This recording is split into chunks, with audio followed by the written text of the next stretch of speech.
For a while now, I've been using this teleprompter for all of the scripted videos that I've worked on. But today, all of that changes. In this tiny little box here, which you can see my hands for scale, is the Parrot teleprompter. As we open the box up, you can see there's a little quick start guide, installation guide. But basically, instead of having that very large teleprompter setup that I've been using, you'll take this small adapter. You'll see there it says 52 to 77 millimeters. And then you'll take the main unit here, and there it is. So you take this little cover off the back, and you see this says that it is 77 millimeters. So we'll take the cover off the back of it. This is just a protective cover for it, protective to keep it in case you travel with it. Then we put this little ring adapter on it. And now we should be able to actually attach it to this camera, the camera that I'm using. But when it's all said and done, it will just slide right back up in there and click into place, hold very securely. You can take this off the front, sort of got a plastic, soft plastic to it. But there it has, you've got this semi-transparent sheet of acrylic where once you put your camera in there, you can't see through it anymore. But from the other side, you're going to be able to see through just fine.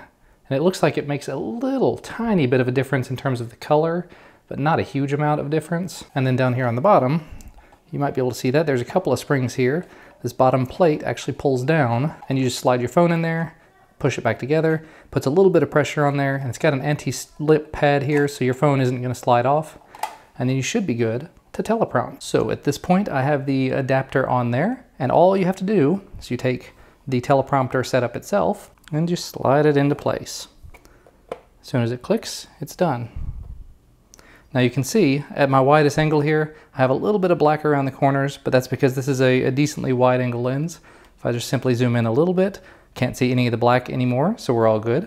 That does mean that I can't use this in extremely close quarters or anything, but it definitely works. You can see my hands in front of it. It does look like it adds a little bit of a tint to it, but not a huge amount, and that can be compensated for. Then I can go down here and actually pull this down and stick my phone in there. My phone is unlocked. I don't have any software running on it at the moment, but just for the sake of argument and testing. So now I have my phone in there, I have it up, the screen is up, and you cannot actually see anything that's on my phone, but from the other side, I'm able to see the reflection perfectly.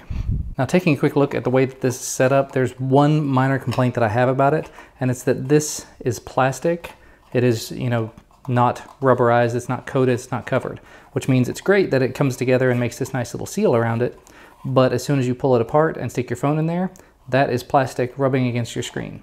It shouldn't be able to scratch your screen because the plastic is not harder than the glass, but you just never know. Something could possibly go wrong, it could scratch it. So if I had to say something about it, I would like to see this have a rubber coating on it on both sides just to protect the phone. But other than that, it looks like a pretty good option so far. And other than that little bit of rubber being necessary, the only other thing I can say, this is the color of my hand right now.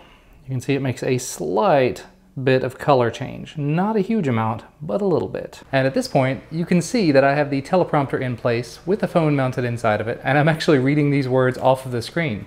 Success. Although I will say, the phone that I have in here, the OnePlus One, doesn't fit particularly well. It makes it a little bit difficult to actually see what's on the screen. There are some of the words that are getting kind of cut off, so you're gonna have to use a phone that's a little smaller than that. Maybe something that's a 5-inch or a 4.7-inch. Or maybe a different app, an app that scales a little bit or something.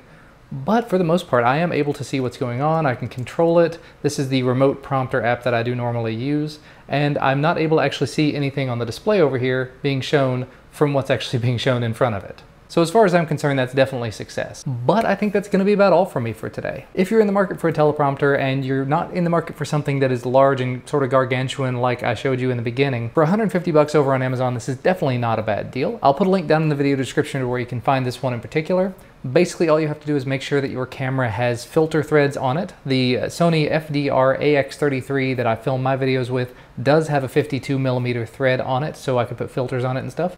If you're using a DSLR, it's gonna have lens filters. If you're using a lot of camcorders, they're probably gonna have it. It's just got a little number on the front of the lens that'll tell you how big it is. So do make sure to check that out before actually purchasing anything, because I bought mine with the actual adapter that I needed for the exact same price. But that's gonna be about all for me for today. As always, thank you guys so much for watching. Remember, thumbs up down below the video if you like this video, subscribe to receive more videos when they become available, and I'll see you again next time.